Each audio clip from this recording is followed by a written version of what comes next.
Tomorrow, you die.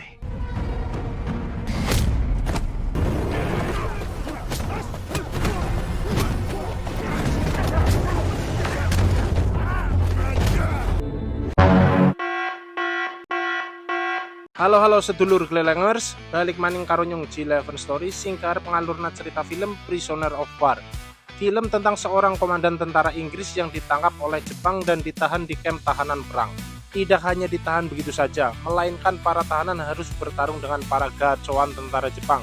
Bagaimana keseruan film ini? Langsung baik cekidot.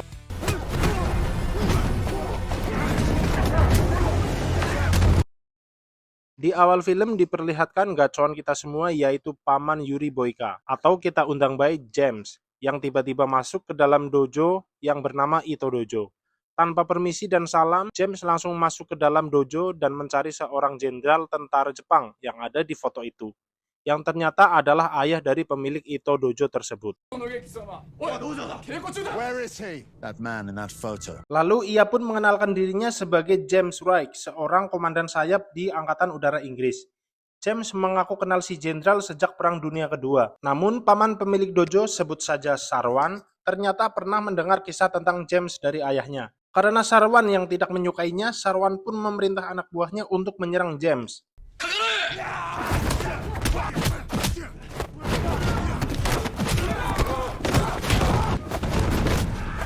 Dengan keahliannya, James tentu saja bisa mengalahkan mereka semuanya dengan sangat mudah. Lalu, James pun menceritakan kisah di masa lalunya bersama jenderal kepada Sarwan. Kisah berlatar di Bataan, Venezuela, Filipina, di mana Perang Dunia Kedua sedang gacor-gacornya. Jepang yang sedang menduduki Filipina terlihat sedang menembaki pesawat dari Inggris dan berusaha untuk menjatuhkannya. Setelah pesawat dari Inggris berhasil dijatuhkan ke lautan, terlihat James yang sedang terdampar di sebuah pantai dan sedang menyeret temannya yang telah wafat untuk dikuburkan di hutan.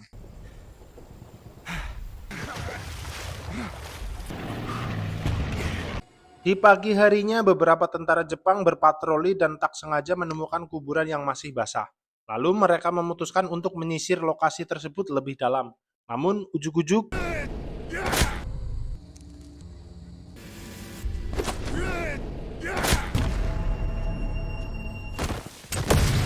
prajurit Jepang yang mendapat serangan mendadak dari James pun berhasil dikalahkan dan terjatuh ke ranjau yang mereka pasang sendiri. Hal itu membuat para tentara lain berdatangan dan mencari sumber suara tersebut. Mengetahui bahwa bala bantuan tentara akan berdatangan, James pun langsung lari. Namun naas, banyaknya tentara membuat James terkepung. James dipaksa menjatuhkan senjatanya dan harus ikut ke kamp tahanan musuh.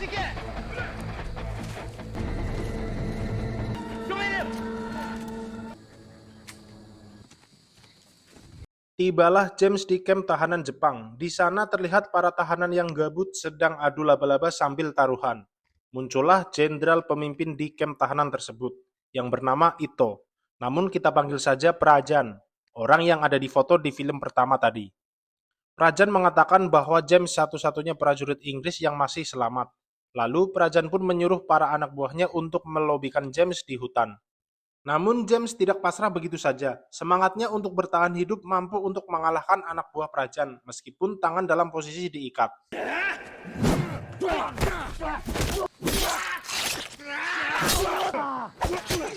Setelah berhasil melobikan anak buah Prajan, James pun berniat untuk kabur sembari mengambil salah satu pisau anak buah Prajan. Di tengah perjalanan, James menemukan bangkai pesawat yang sudah cukup lama parkir. Saat berlari menuju hutan lebih dalam, James ujuk-ujuk terkena perangkap dan menjatuhkan satu-satunya senjata yang dia miliki. Anak buah Prajan pun berhasil menyusul dan menangkap kembali James, dan dipaksa untuk menghadap Prajan.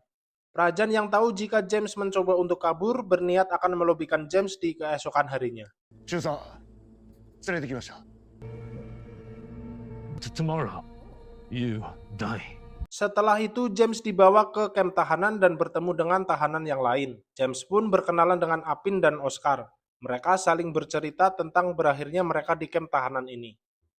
James pun berencana untuk melarikan diri, namun saat itu Ivan langsung menyela ide James bahwa sangat tidak mungkin untuk kabur dari sini. Penjagaannya yang sangat ketat membuat itu sangat mustahil sekali. My name on it. That's unless anyone knows a way out of here. It's a clean beheading. Sometimes it takes more than one. and that's when they get caught. You're better off going on the. Di keesokan paginya, James akan dilobikan di tengah-tengah para tahanan. Namun ternyata Prajan mempunyai cara lain, yaitu dengan memaksa James bertarung dengan gacoan Prajan. Sebelum itu, 3 tahanan yang melanggar aturan dipaksa untuk bertarung terlebih dahulu.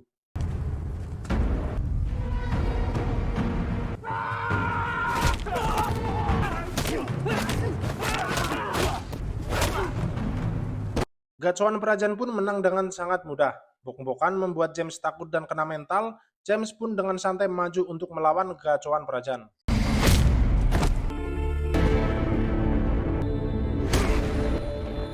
Dengan satu jurus maut, James mampu mengalahkan gacoan Prajan dengan mudah. Prajan yang melihat jurus terlarang James itu pun langsung bete dan masuk ke tenda. Tak lama kemudian, Kapten Agus pun menyusul dan menyarankan untuk segera melobikan James. Namun ternyata Prajan mempunyai alasan tersendiri untuk menunda pelobian James. Entah apa alasannya, cuma Prajan dan Tuhan yang tahu. Meet end soon enough. Setelah itu, James ditemui oleh kapten dari para tahanan yang bernama Kapten Colin. Setelah menyaksikan hebatnya James, Kapten Colin pun menyambutnya dan mengajaknya ngopi-ngopi.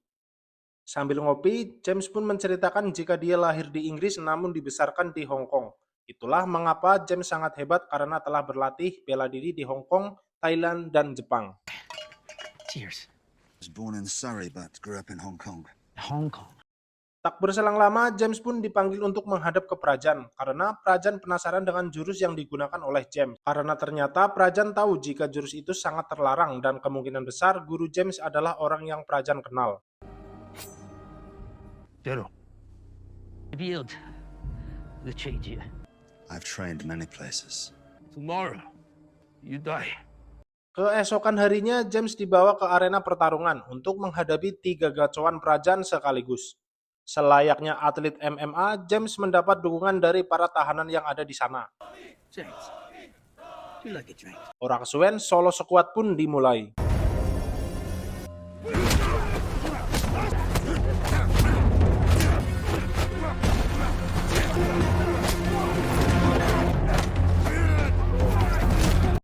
Easy lur, James bisa mengalahkan 3 gacoan Prajan dengan jurus-jurusnya, namun tidak sampai melobikannya. Meskipun begitu, ketiga gacoan Prajan pun tetap saja dibedil sampai ke lobi karena tidak berhasil mengalahkan James.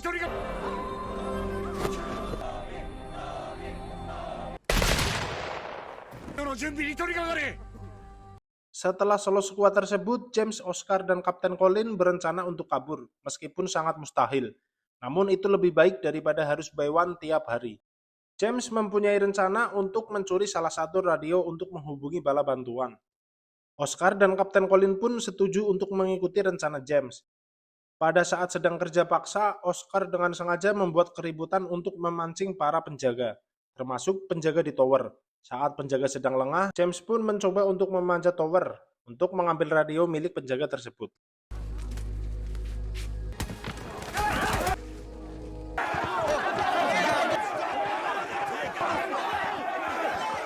Akhirnya James berhasil mengambil radio. Sampai saat dia mau keluar dari persembunyiannya, James malah bertemu dengan suster di sana. Alih-alih melaporkan James, suster malah membiarkannya dan berpura-pura tidak tahu. Dan James akhirnya berhasil menyembunyikan radio tersebut.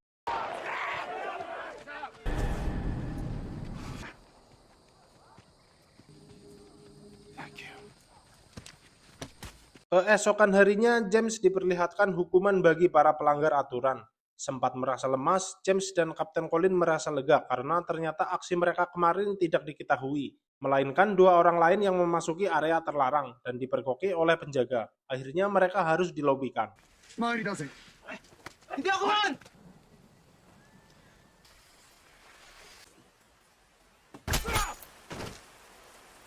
Pada malam harinya, James dan Apin menginterogasi Ivan tentang jalan kabur yang dimasuki 2 orang tadi siang. Karena James yakin jika Ivan tahu sesuatu tentang itu. Setelah panjang lebar, akhirnya Ivan pun memberitahu James. Orang engkong-engkongan, tepat tengah malam James langsung beraksi untuk mencoba kabur. Sebelum itu James sudah menyiapkan tipuan seolah-olah James masih berada di tempat tidur. Beberapa saat kemudian, Prajan memerintahkan anak buahnya untuk memeriksa para tahanan. Anehnya, Danny yang tahu jika James tidak ada di kamar, namun dia memilih untuk tetap diam dan tidak melaporkannya.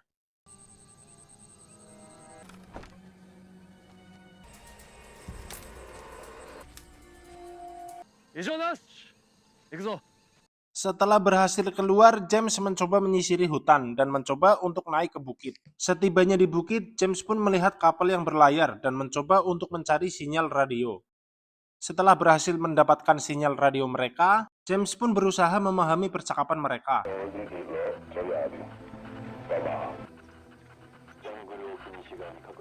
Namun fuck nek jerenyong, James tidak tahu sama sekali bahasa yang mereka gunakan.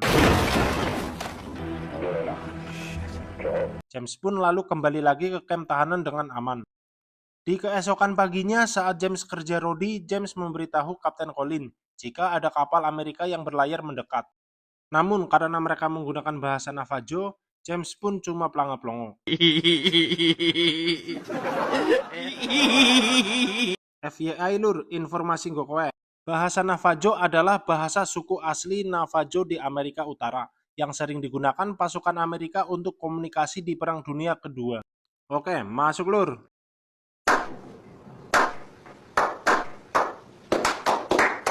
Tak berselang lama, James disuruh untuk menemui Jenderal Prajan untuk bernegosiasi. James disuruh untuk memahami dan mempelajari bahasa Navajo, dan sebagai gantinya, James akan diampuni dan dijadikan bala tentara Jenderal Prajan. Namun James menolaknya. Except the Navajo, that's the bloody point. Then I guess we have nothing left to lose, then do it. And I'll teach the lot of them. Stand the Navajo. You earned a favor with me.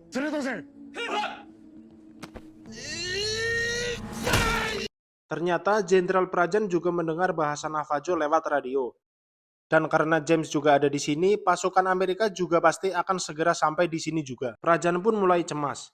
Di keesokan harinya, James dihukum oleh Prajan karena telah berani menolak perintahnya. Itu deh.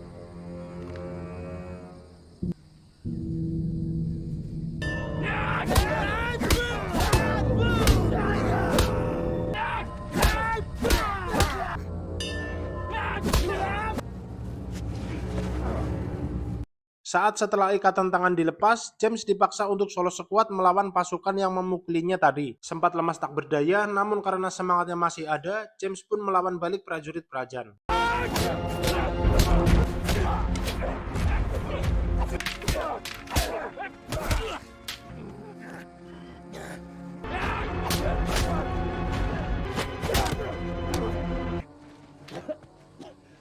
Namun karena sudah sangat lelah, James akhirnya tumbang oleh gacoan Jenderal Prajan. Setelah lagi-lagi James menang by one, Prajan pun dor-dor para tahanan lain yang tak bersalah karena kesal.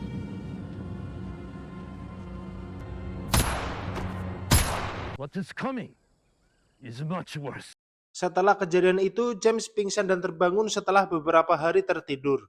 Lalu suster bernama Devi bercerita tentang dirinya yang telah menjadi tahanan Jenderal Prajan. Dan menurut Devi sangatlah mustahil sekali kabur dari kamp tahanan ini. Di malam harinya, Jenderal Prajan sengaja menaruh pedang di depan muka James. James yang terbangun pun sontak kaget. Ternyata Jenderal Prajan datang untuk menjenguknya dan memastikan dia masih bisa untuk solo sekuat lagi besok harinya. Sementara di luar sana situasi sedang carut marut karena ada tanda-tanda tentara sekutu yang akan datang. He's returning. Home. Eventually you'll just run out of... They're coming. Nobody will survive. Setelah itu, James dikembalikan lagi ke kamp tahanan dan bisa berkumpul lagi dengan teman-temannya. Saat sedang ngobrol dengan Oscar dan Apin, Ivan ternyata menyimpan sebuah selebaran yang dijatuhkan dari pesawat. Di situ tertulis pesan dari Jenderal Douglas MacArthur yang berisikan Jepang harus bertanggung jawab atas kematian dan kelaparan yang terjadi di daerah ini. Bagi James, kabar itu bagaikan petaka, karena jika Jenderal Prajan memilih taburan full squad sampai titik darah penghabisan, tamatlah mereka. The United States military and its allies shall hold harshly responsible. Ito must want you alive. What turns up here? He's probably gonna go full kamikaze. Singkat cerita, James dan Oscar baru saja mengecek pesawat yang dilewati James pada awal film tadi. Namun sial, James malah bertemu dengan salah satu penjaga di kamp tahanan. Tanpa basa-basi, satu hit saja untuk merobohkan prajurit tersebut. Untuk melancarkan rencananya, James mengajak salah satu prajurit di sana untuk bekerja sama. Dengan sedikit paksaan, akhirnya dia setuju.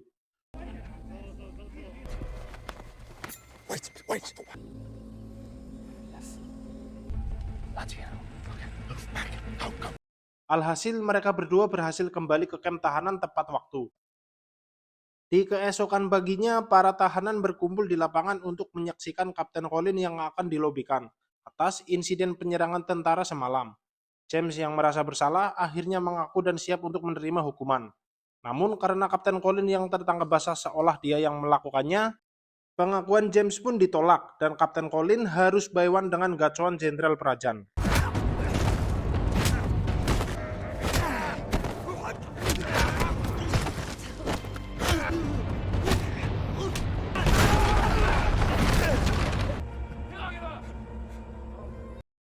Tak disangka-sangka, Kapten Colin ternyata sangar juga, bisa mengalahkan gacuan Jenderal Prajan.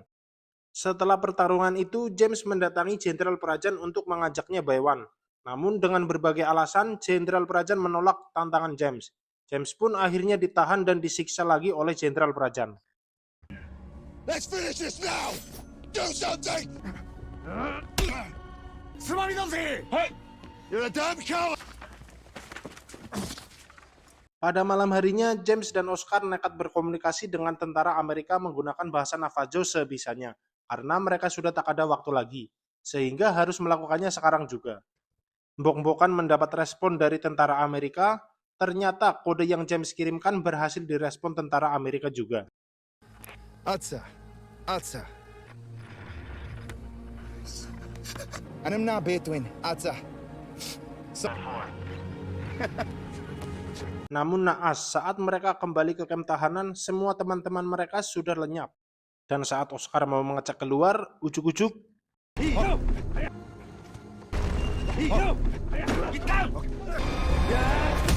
keesokan harinya James dan Oscar terbangun di keadaan tangan yang terikat di dalam sebuah gubuk. Tak berselang lama, Suster Davy dan temannya datang untuk melepaskannya. Lalu Davy memberitahu James jika tak lama setelah James ditahan, para pesawat sekutu berterbangan di atas kamp tahanan. Ternyata pesan mereka mendapat fast respon dari Amerika. Namun Jenderal Prajan yang merasa terpojok akhirnya melakukan bantai-bantai pada para tahanan. Dan saat mereka keluar dari gubuk, keadaan sudah sangat chaos.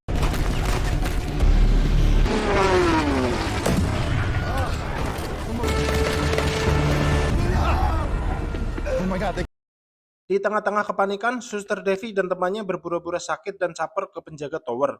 Dan saat penjaga tower turun, Davy dan temannya pun langsung melobikan penjaga itu. Ya kayak gue tipu daya wanita, anu rana sing bisa nahan, Jan. Berkat mereka, James dan Oscar bisa naik ke tower penjaga dan berhasil berkomunikasi dengan tentara Amerika. James yang melihat teman-temannya akan dieksekusi pun berusaha untuk menyelamatkannya.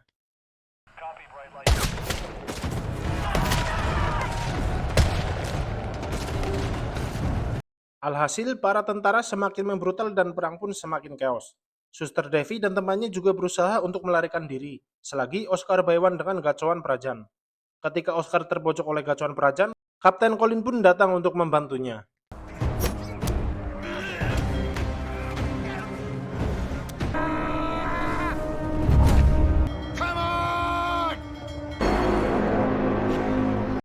Namun tak disangka-sangka Kapten Colin pun didor oleh tentara lain dan lobi lebih awal.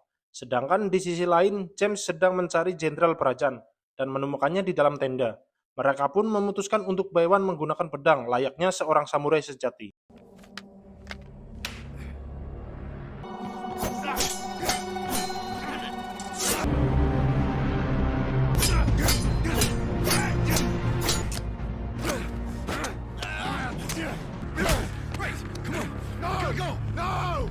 Namun saat sedang menghajar Prajan, James ditarik paksa oleh Oscar untuk segera lari menuju hutan dan mencari bangkai pesawat yang ada di sana.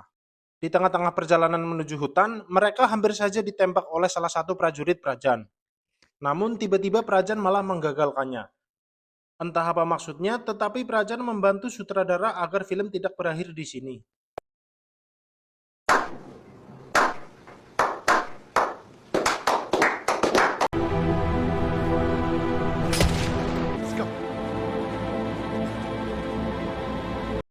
Sementara itu, tanpa buang-buang waktu, James dan kawan-kawan menyiapkan pesawat untuk ditarik oleh pesawat bantuan. Di tengah-tengah itu, tentara Jepang sedang mendekat untuk menghentikan aksi mereka. Namun mereka berhasil selamat karena pesawat bantuan datang tepat waktu. It's in good. Hold on to each other. Good. James dan teman-temannya pun berhasil keluar dari kamp tahanan. Dan akhirnya misi keluar dari kamp tahanan yang mustahil pun berhasil dilakukan. Karena James mempunyai tekad yang sangat kuat. Meskipun tidak semua tahanan yang bisa kabur, namun James berjanji kepada dirinya sendiri akan kembali untuk menyelamatkan mereka. Don't worry, lads. We'll be back.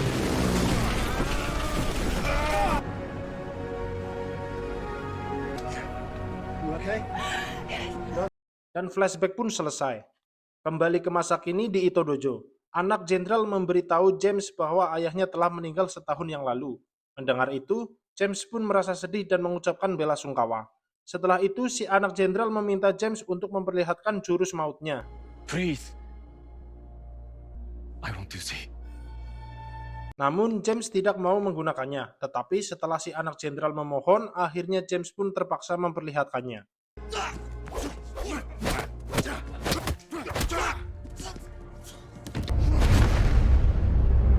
Setelah puas melihat langsung jurus terlarang James, si anak pun mengembalikan lencana James yang diambil oleh ayahnya saat ada di kamp tahanan. Tak berselang lama, James pun lekas pergi meninggalkan sanggar bela diri itu. Dan film pun tamat. Pesan-kesan yang bisa kita ambil dari film ini adalah kita bisa belajar bahwa keinginan kita bisa terwujud jika kita berusaha dengan sangat keras. Jangan menyerah, tetap fokus pada tujuan dan jangan lupa untuk berdoa. Kata-kata hari ini lur, lebih baik pelan tetapi punya tujuan daripada cepat tapi tak ada kepastian. Cia. Cukup sekian dari saya G11 Story. Terima kasih yang sudah menonton sampai akhir dan sampai jumpa di video selanjutnya.